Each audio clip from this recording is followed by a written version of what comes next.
ಸ್ವಾಭಿಮಾನಿ ನ್ಯೂಸ್ಗೆ ಸ್ವಾಗತ. ಇಂದಿನ ಪ್ರಮುಖ ಸುದ್ದಿಗಳು. ಮಲೆನಾಡಿನಲ್ಲಿ ಮಳೆ ಆರ್ಭಟಿಸುತ್ತಿದೆ.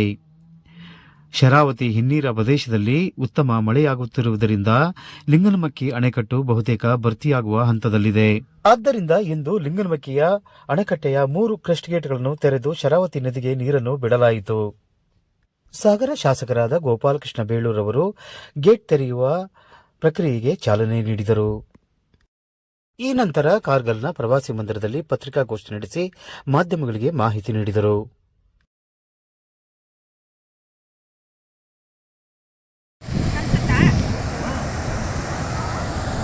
ನೆಕ್ಸ್ಟ್ ಒಂದೊಂದು ತಗೊಂಡ್ಬರ್ತಾರೆ.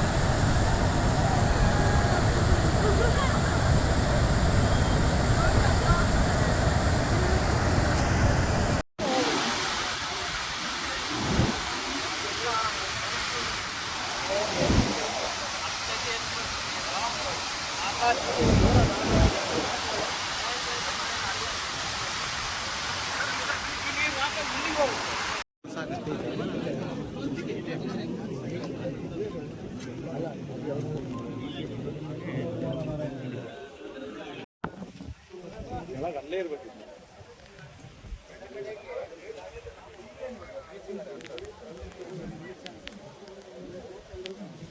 ಸಾವಿರ ಕ್ಯೂಸೆಕ್ ನೀರನ್ನ ಹೊರಗಡೆ ಬಿಟ್ಟಿದ್ದೀವಿ. 1 ಲಕ್ಷ ಕ್ಯೂಸೆಕ್ ನೀರು ಬಿಟ್ಟರೆ ಬಹಳ ಹಾನಿ ಆಗುತ್ತೆ. 50,000 ಕ್ಯೂಸೆಕ್ ನೀರು ಬಿಟ್ಟರು ಕೆಳಗಡೆ ಜನರಿಗೆ ತೊಂದರೆ ಆಗುತ್ತೆ. ಅದರಿಂದ ನಿಯಮಗಳಿರೋದ್ರಿಂದ 25,000 ಬಿಡಬೇಕನ್ನೋದ್ರಲ್ಲಿ ಇವತ್ತು ಬಿಟ್ಟಿದ್ದೀವಿ. ಬಹಳ ಖುಷಿ ಆಯ್ತು ನಮಗೊಂದು. ಯಾಕಂದ್ರೆ ಹೋದ್ಸರಿ ಆ ಬರಗಾಲದ ಛಾಯೆಯನ್ನು ನೋಡಿ ನಾವೆಲ್ಲ ಗಾಬರಿಯಾಗಿ ಹೋಗಿದ್ದೀವಿ. ಲಾಂಚ್ ನಿಂತೋದವು, ಕುಡಿಯೋಕೆ ನೀರಿನ ಸಮಸ್ಯೆ ಆಗಿಬಿಟ್ಟಿತ್ತು. ಸಾಗರದಂತ ಇದಕ್ಕೂ ಜನರಿಗೂ ಕುಡಿಯೋ ನೀರು ತಂದು ಕೊಡುವಂಥ ಜಾಗ ಈ ಸರಿ ಶರಾವತಿ ತುಂಬಿದ್ದು ನಮ್ಗೆ ಭಾಳ ಖುಷಿಯಾಗಿದೆ. ಸಂತೋಷದಿಂದ ಡ್ಯಾಮಲ್ಲಿ ಇವತ್ತು ನೀರು ಬಿಡುಗಡೆ ಮಾಡಿದ್ದೀವಿ. ಹಾಗಾಗಿ ಇನ್ನೂ ಮಳೆ ಬರ್ತಾ ಇದೆ. ಇನ್ನೂ ಮಳೆ ಬರೋದ್ರಿಂದ ಇವತ್ತು ಅಧಿಕಾರಿಗಳು ಅದನ್ನು ಸಮೀಕ್ಷೆ ನೋಡಿ 1 ಲಕ್ಷದ ಸತತ ನೀರು ಬರ್ತಾ ಇದೆ, ಒಳವರು ಇದೆ. ಅದರಿಂದ ಡ್ಯಾಮಿಗೆ ಇನ್ನೂ ಹೆಚ್ಚು ನೀರು ಬರೋದಿದೆ. ಮತ್ತು ಜನರೇಟರ್ ಈಗೇನು ಕರೆಂಟಿನ ಇದು ಜನರೇಟ್ ಮಾಡ್ತಾನೆ ಇದ್ದಾರೆ, ಜಾಸ್ತಿ ಮಾಡ್ತಾ ಇದ್ದಾರೆ. ಯಾಕಂದರೆ ನೀರಿನ ಸೋರ್ಸ್ ಇರೋದ್ರಿಂದ ಹಾಗಾಗಿ ಭಾಳ ಒಂದು ಖುಷಿಯಾಗಿದೆ. ಮತ್ತು ಅಷ್ಟೇ ಸಾಗರ ತಾಲೂಕಲ್ಲಿ ಹಾನಿಗಳು ಆಗಿದೆ. ನಮ್ಮ ಮಳೆಯಿಂದಲೂ ಸಹ ಭಾಳ ಹಾನಿಯಾಗಿದೆ. ಸುಮಾರು 100 ಮನೆಗಳು ಇವತ್ತು ಬಿದ್ದೋಗಿದೆ. ಶಾಲೆಗಳಿಗೆ ಹಾನಿಯಾಗಿದೆ, ರಸ್ತೆಗಳಿಗೆ ಹಾನಿಯಾಗಿದೆ, ಕೆಲವು ಸೇತುವೆಗಳು ಆಗಿದೆ, ಅಂಗನವಾಡಿಗಳು ಹಾಳಾಗಿದೆ. ಜೊತೆಗೆ ಸಣ್ಣ ಪುಟ್ಟ ಇದೆಲ್ಲ ತುಂಬ ಹಾನಿಯಾಗಿರೋದು ನಮ್ಮ ಗಮನಕ್ಕೆ ಬಂದಿದೆ. ರಸ್ತೆ ನೋಡಿರ್ಬೋದು, ಸಾಗರದಲ್ಲಿ ಈಗಾಗಲೇ ಮಳೆ ಜಾಸ್ತಿಯಾಗಿ ಅಲ್ಲೆಲ್ಲ ಗುಂಡಿ ಬಿದ್ದು ಈಗ ಇದಾಗ್ತದೆ. ಹಳ್ಳಿ ಕಡೆ ಏನಾಗಿದೆ, ನೀರಲ್ಲಿ ಜಲ ಬಂದ್ಬಿಟ್ಟಿದೆ. ಜಲ ಬಂದಿರೋದ್ರಿಂದ ಈಗ ಬರ್ತಾ ನಾನು ಜೋಗ ರೋಡೇ ನೀವು ನೋಡ್ಕೊಂಡು ಬಂದಿದ್ರಿ, ಜಲ ಬಂದ್ಬಿಟ್ಟು ಮಧ್ಯ ರೋಡಲ್ಲೇ ನೀರು ಹರಿತಾ ಇದೆ. ತಾರೆಲ್ಲ ಹಾಳಾಗಿ ಹೋಗ್ತಾ ಇದೆ, ಅವರಿಗೆಲ್ಲ ಹಾಳಾಗಿ ಹೋಗ್ತದೆ. ರೋಡು ತುಂಬ ಹಾಳಾಗಿದೆ. ಈಗಾಗಲೇ ಎಲ್ಲ ಸಮೀಕ್ಷೆಗಳನ್ನು PWಯಿಂದ ZP ಹಿಡಿದು ಮತ್ತು ನಮ್ಮ ಶಿಕ್ಷಣ ಇಲಾಖೆಯಿಂದ ಹಿಡಿದು ಎಲ್ಲ ಇಲಾಖೆಯಿಂದ ಏನೇನು ಡ್ಯಾಮೇಜ್ ಆಗಿದೆ ಅದನ್ನೆಲ್ಲವನ್ನೂ ಸಹ ಈಗಾಗಲೇ ಮಾಹಿತಿಯನ್ನು ಕೊಡ್ತಾ ಇದ್ದೀವಿ. ನಾಳೆನೂ ಸಹ ಒಂದು ಮೀಟಿಂಗ್ ಮಾಡ್ತಾ ಇದ್ದೀನಿ, ಫ್ಲಡ್ ಮೀಟಿಂಗ್ ಮಾಡ್ತಾ ಇದ್ದೀನಿ. ಮಾಡಿಬಿಟ್ಟು ಸರ್ಕಾರಕ್ಕೆ ಈಗಾಗಲೇ ವರದಿ ಕಳಿಸಿದ್ದೀವಿ, ಮತ್ತೆ ಕಳಿಸ್ತಾ ಇದ್ದೀವಿ. ಈ ಡ್ಯಾಮೇಜನ್ನು ಆದಷ್ಟು ನಮಗೆ ಸರ್ಕಾರದಿಂದ ಪರಿಹಾರ ಸಿಗಬೇಕು. ಮತ್ತು ರಸ್ತೆಗಳೆಲ್ಲ ಮುಂದೆ ಆಗಬೇಕಲ್ಲ, ಅದಕ್ಕೆಲ್ಲ ಒಂದು ಹೊಸ ಕಾನೂನು ಇದೆ. ಈ ಮನೆಗಳಿಗೂ ಸಹ ಈಗ ತಕ್ಷಣ ಮನೆ ಬಿದ್ದವರಿಗೆ ನಗರಸಭೆಯಿಂದ 20,000 ಕೊಟ್ಟಿದ್ದೀನಿ. ತುಂಬ ಹಾಳಾದಕ್ಕೆ ನಾನು ವೈಯಕ್ತಿಕ 10,000 ಮತ್ತು 5,000 ಹಿಂಗೆ ಕೊಟ್ಟಿದ್ದೀವಿ. ಮತ್ತು ಹಳ್ಳಿ ಭಾಗದಲ್ಲಿ ಮನೆ ಬಿದ್ದೋಗಿದ್ದವರಿಗೆ ತಕ್ಷಣ ನಮ್ಮ PDOಗಳು 10,000 ರೂಪಾಯಿ ಈಗಾಗಲೇ ಕೊಟ್ಟಿದ್ದಾರೆ. ಅವರಿಗೆ ಈಗಾಗಲೇ ಎಸ್ಟಿಮೇಟ್ ಮಾಡಿ ಅದನ್ನು ಸಹ ನಾವು ಕಳಿಸ್ಲಿಕ್ಕೆ ಇದು ಮಾಡಿದ್ವಿ. ಈ ಸರಿ 1,20,000 ರೂಪಾಯಿ ನಾವು ಮಾಡಿದ್ದೀವಿ ಒಂದು ಮನೆಗೆ ಇದಾದರೆ. ಅದರಲ್ಲಿ 5 ಲಕ್ಷ ರೂಪಾಯಿ ಮಾಡಿದ್ರು, 1 ಲಕ್ಷ ರೂಪಾಯಿ ಕೊಟ್ಟು 4 ಲಕ್ಷ ರೂಪಾಯಿ ಕೊಡದೇ ಹೋಗಿದ್ದು ನೀವು ನೋಡಿದ್ದೀವಿ. ಹಾಗಾಗಿ ನಾವು 1,20,000 ಮಾಡಿದ್ದೀವಿ. ಹಾಗಾಗಿ ಭಾಳ ಹಾನಿನೂ ಆಗಿದೆ ಮತ್ತು ಅದರ ಜೊತೆಗೆ ಡ್ಯಾಮ್ ತುಂಬಿದ್ದು ಒಂದು ಸಂತೋಷನೇ, ಎರಡೂ ಆಗಿದೆ. ಅದರಿಂದ ಸಾಗರದಲ್ಲಿ ಯಾವುದೇ ತೊಂದರೆ ಆದರೂ ಸಹ ತಕ್ಷಣ ಸ್ಪಂದನೆ ಮಾಡಿದ್ವಿ. ಭಾಳ ಜನ ನಾನು ಹೊರಗಡೆ ದೇಶಕ್ಕೆ ಹೋಗಿದ್ದು ಸಹ ಭಾಳ ಕಾಮೆಂಟ್ ಮಾಡಿದ್ದಾರೆ. ಇರಲಿ, ಯಾಕಂದರೆ ನಮಗೆ ಹಿಂದಿನ ಸರಿ ಹೋಗ್ಬೇಕಾಯ್ತು. ನಾನು ಬರಗಾಲ ಇತ್ತು, ಬರಗಾಲದಲ್ಲಿ ಯಾರೂ ಟೂರ್ ಹೋಗ್ಬಾರ್ದು ಅಂತೇಳಿ ನಮ್ಮ ಸರ್ಕಾರ ಆದೇಶ ಮಾಡಿದರು, ನಾವು ಹೋಗಿಲ್ಲ. ಬರಗಾಲ ನಂತರ ನಾನು ಮಳೆ ಶುರುವಾದ್ಮೇಲೆ ನಾನು ಹೋದೆ. ಮಳೆ ಸಹಜವಾಗಿ ಬಂದಿದೆ, ಇಲ್ಲ ಅಂತಿಲ್ಲ. ಆದರೂ ನಮ್ಮ ಅಧಿಕಾರಿಗಳಿಗೆ, ನಮ್ಮ PAಗಳಿಗೆ, ನಮ್ಮ ಮುಖಂಡರುಗಳು ಎಲ್ಲರೂ ನಿಂತು ತಾಲೂಕಿನ ಯಾವುದೇ ಹಾನಿ ಆದರೂ ಆ ಭಾಗದಲ್ಲಿ ಹೋಗಿ ಭೇಟಿ ಕೊಟ್ಟು ಎಲ್ಲರನ್ನ ಸ್ಪಂದನೆ ಮಾಡಿದ್ದಾರೆ. ಅದರಿಂದ ನಾನು ಸಹ ನಿಮ್ಗೆ ಗೊತ್ತಿದೆ, ಅಲ್ಲಿಂದಲೂ ಸಹ ಮೀಟಿಂಗ್ ಮಾಡಿ ಎಲ್ಲ ಅಧಿಕಾರಿಗಳು ಸಹ ಎಚ್ಚರಿಕೆ ಕೊಟ್ಟಿದ್ದೀನಿ, ಎಲ್ಲ ಕೆಲಸ ಮಾಡಿದ್ದಾರೆ.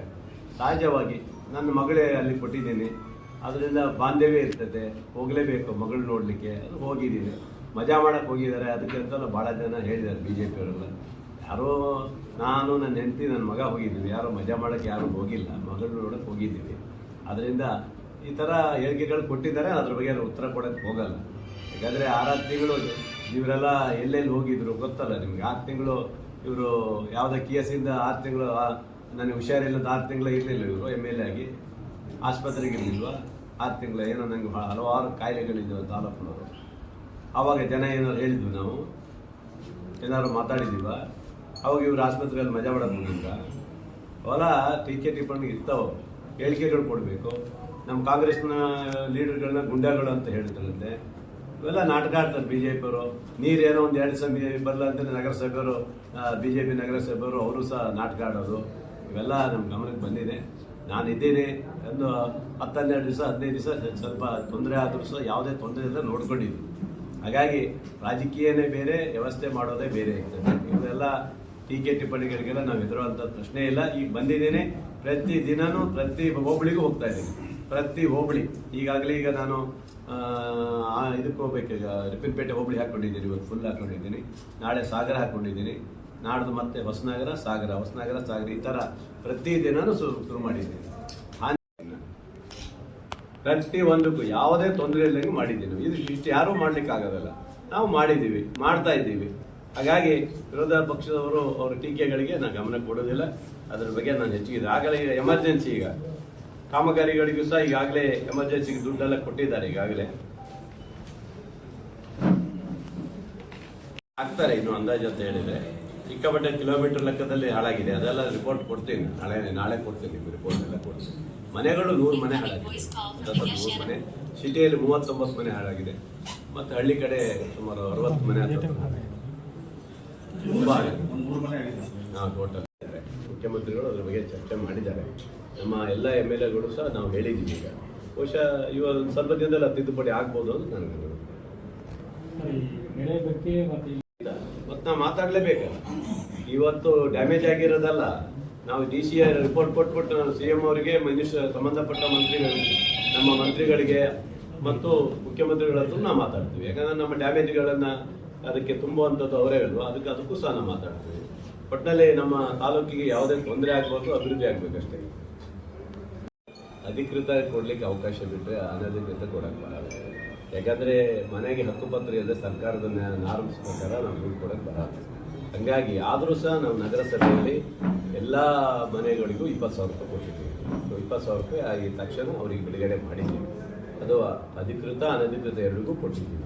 ಈಗಾಗಲೇ ಸರ್ಕಾರದ ನಿಯಮ ಪ್ರಕಾರ ಅನಧಿಕೃತಕ್ಕೂ ಕೊಡಬೇಕು ಅನ್ನೋದನ್ನ ಮಾಡ್ತೀವಿ ಅಂತ ಹೇಳ್ತಾ ಇದ್ದಾರೆ. ಈಗ DC ಅವರು ಮೊನ್ನೆ ಮಾತಾಡಿದ್ದಾರೆ. ಈಗ ಏನು ಸರ್ಕಾರ ತೀರ್ಮಾನ ಮಾಡ್ತಾರೆ ಅಲ್ಲಿವರೆಗೆ ಸುಮ್ಮನಿರಿ ಅಂತ ಹೇಳಿದ್ದಾರೆ. 2 ರಿಪೋರ್ಟ್ ತೊಗೊಂಡಿದ್ದೀವಿ, 2 ರಿಪೋರ್ಟ್ ತೊಗೊಂಡಿದ್ದಾರೆ. ಅದು ಆಗ್ಬಿಟ್ರೆ ಪಾಪ ಅವ್ರಿಗೆ ಅನುಕೂಲ ಆಗಿರ್ಬೋದು ನಮ್ಮ ಉದ್ದೇಶ. ಈಗೇನೋ CM ಅವರು ಹೇಳ್ತಾ ಇದ್ದಾರೆ, ಮಳೆಗಾಲದಲ್ಲಿ ಆಗಿರುವಂಥ ಅನಾಹುತಕ್ಕೆ 2ಕ್ಕೂ ಕೊಡಿ ಅಂತ ಹೇಳಕ್ಕೆ ಆದೇಶ ಮಾಡ್ತೀನಿ ಅಂತ ಹೇಳಿದ್ದಾರೆ.